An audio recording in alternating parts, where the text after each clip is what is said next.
তো hey guys, তোমরা প্রথমে এই ভিডিওটা দেখো, তারপর আমরা কিছু ফানি কমেন্ট পড়বো।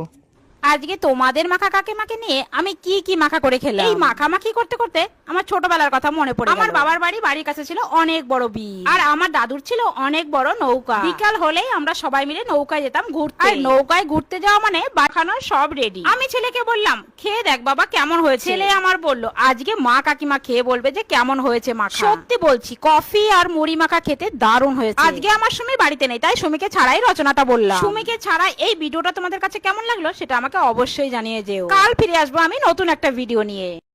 तो चलिए शुरू करते हैं। আমি ছেলেকে বললাম, ছেলে আমাকে বলল, বিন্দু মাসি আজকে কিন্তু সুমির রচনা নাই। জানি। ছোটবেলায় আমরাও এভাবে রচনা পড়তাম, নতুন ভিডিও নিয়ে না কাকিমা, বলুন নতুন রচনা নিয়ে।